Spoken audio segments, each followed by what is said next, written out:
Olá pessoal, como vai? Professor Leonardo de Bem, presente aqui no canal Foco no Criminal, um ambiente virtual, com menos formalidade, um pouco mais descontraído, onde eu, Martinelli e Gilabert iremos explorar alguns temas das ciências criminais. E o foco desse vídeo é trabalhar com a embriaguez ao volante, um delito tipificado no Código de Trânsito, que todo mundo sabe, surgiu em 97 por meio da Lei 9.503.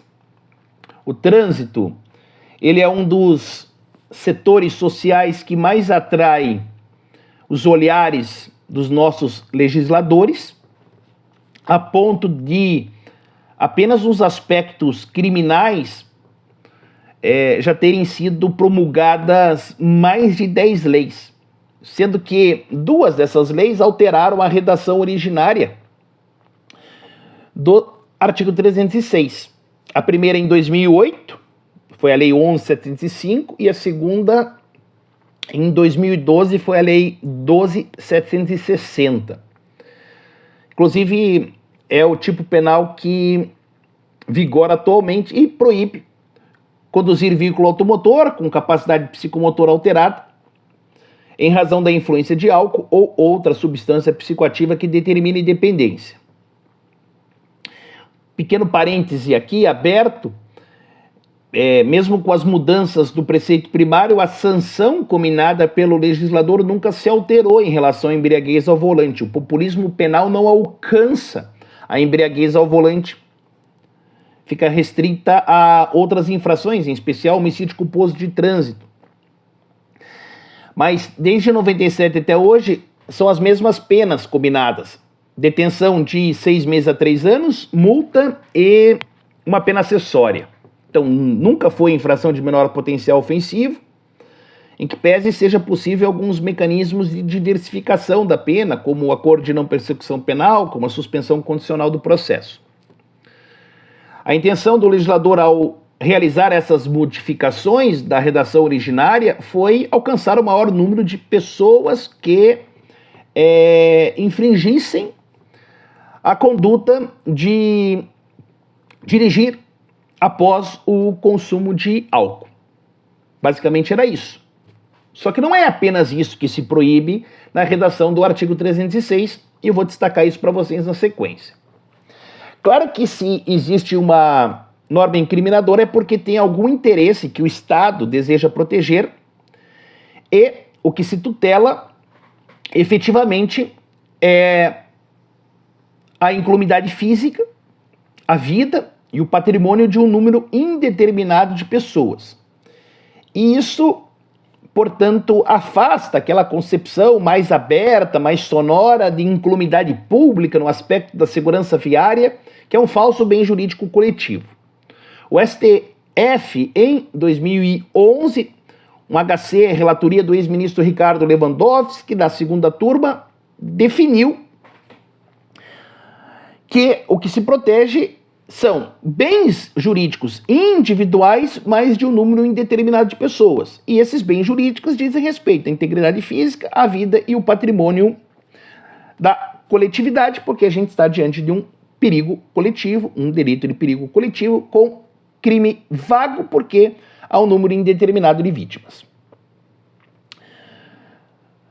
Dito isso, em relação à estrutura delitiva é que as principais modificações ocorreram desde a origem. Em 97, quando é promulgado o Código, nós temos um delito de perigo concreto. Precisava ficar demonstrado o dano potencial ao bem jurídico protegido. Muda-se a redação em 2008 para tentar afastar o perigo concreto e passa a tipificar um crime de perigo abstrato, que é mantida em 2012. Em 2017, agora a primeira turma do STF, relatoria da ex-ministra Rosa Weber, define, olha, de fato a infração do 306 é um crime de perigo abstrato. Porém, essa análise da ministra e de toda a primeira turma, dos seus pares, portanto, ela é muito tímida. Ela é pobre dogmaticamente, por quê? Porque parte apenas de uma dicotomia entre perigo concreto e perigo abstrato. desprezando todas as categorias específicas dentro desse gênero perigo abstrato. Inclusive tem teses aí escritas pelo professor Pier Paolo Bottini, pelo professor Ângelo Roberto Ilha, especificando essas categorias. O STJ, abrindo um parênteses aqui, em relação ao crime do 310 do CTB, já chegou até a defini-lo como crime de perigo abstrato concreto, que é uma categoria dentro do gênero perigo abstrato. E, incrivelmente, depois de muito ser aplaudida essa decisão, ela foi abandonada pelos próprios membros do Superior Tribunal de Justiça, e a gente pode, inclusive, falar disso em uma outra oportunidade. Então, vamos regressar aqui. Em relação à estrutura delitiva, o que nós temos no 306 é um crime de perigo abstrato de potencial perigo. É um crime em que não basta presumir o perigo. Aliás, em direito penal, nada se presume, tudo precisa ser comprovado. E o que tem que ser comprovado também é essa situação de perigo, desse potencial perigo ou de uma perigosidade real da conduta do motorista. É necessário a criação de um risco proibido, penalmente irrelevante, que se perfectibiliza a partir de uma condução irregular, a partir de uma condução anormal. Porque o que é necessário é fazer uma leitura integral do tipo penal, e não abreviada, como a gente observa na maioria dos tribunais estaduais e também nos tribunais superiores. Por que uma leitura abreviada? Porque, infelizmente, o que os tribunais querem é fazer valer a intenção do legislador, que é punir o maior número de pessoas. Tudo bem, isso é legítimo.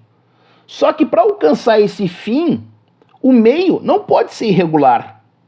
O meio não pode deixar de observar o princípio da legalidade que diz: não há crime sem lei anterior que o defina.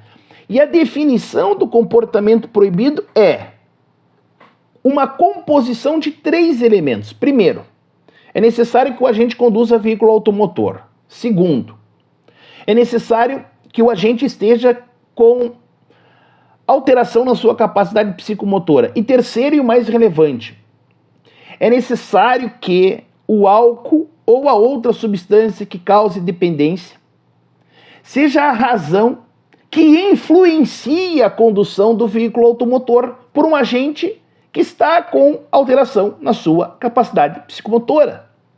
Perceba a redação do tipo: conduzir veículo automotor com capacidade psicomotora alterada. Agora, em razão da influência do álcool. O álcool tem que ser a razão que influencia a condução irregular por parte do motorista que se encontra com a sua capacidade psicomotora alterada. Essa alteração da capacidade psicomotora fica constatada quando?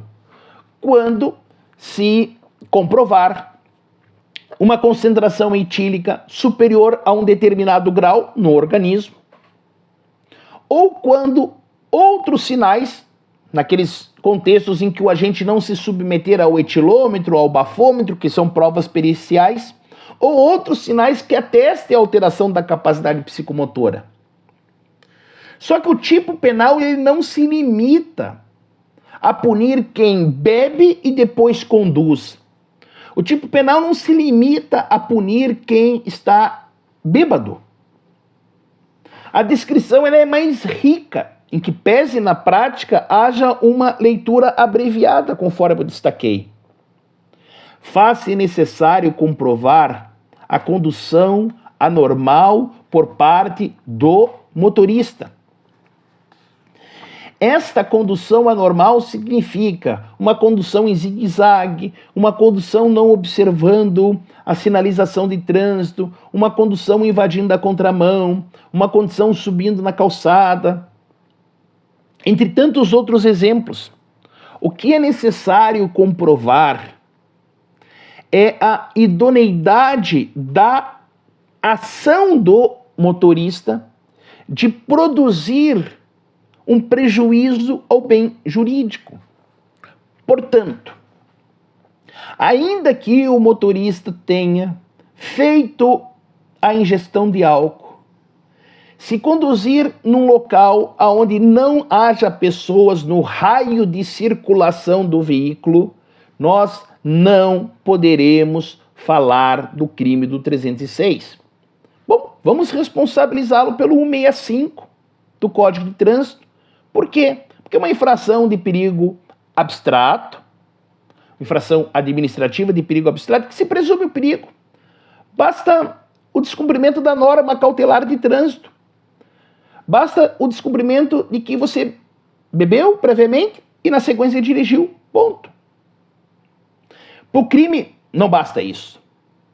Para o crime é necessário que se crie um perigo relevante ao objeto de proteção. Então, portanto, precisamos ter pessoas no raio de circulação do veículo automotor, mas tampouco basta isto. É necessário que essas pessoas sejam expostas a um ambiente de potencial perigo, que haja uma idoneidade na conduta do sujeito a ponto de expor a um potencial perigo a vida, a incolumidade física ou patrimônio de diversas pessoas. E essa idoneidade na ação se caracteriza justamente por meio de uma condução anormal, por meio de uma condução irregular. Há alguns julgados do Tribunal de Justiça de São Paulo que têm reconhecido de maneira perfeita esses três elementos normativos do tipo penal. Há também julgados do Tribunal de Justiça do Rio de Janeiro, um ou outro julgado do Tribunal de Justiça do Rio Grande do Sul. Essa análise ela é perfeita porque ela respeita o princípio da legalidade. Quando o Supremo Tribunal Federal e especialmente o Superior Tribunal de Justiça fazem a leitura abreviada do tipo penal, eles isolam a parte final como se bastasse dirigir após ter feito o consumo de álcool ou após ter sido utilizada certa substância psicotrópica. Mas não é apenas isto que o legislador traz. Não é apenas dessa forma que ele define o comportamento proibido. Não há crime sem lei anterior que o defina, diz o artigo 1º do Código Penal. Então, por que não se leva em consideração toda a estrutura típica? É necessário fazer uma análise global do tipo penal e não essa simplificação como os tribunais têm realizado na sua grande maioria. Dito isso, podemos encerrar aqui este vídeo e em outro momento nós retornamos para trabalhar com mais algum tema dentro das ciências criminais aqui no canal Foco no Criminal. Um abraço.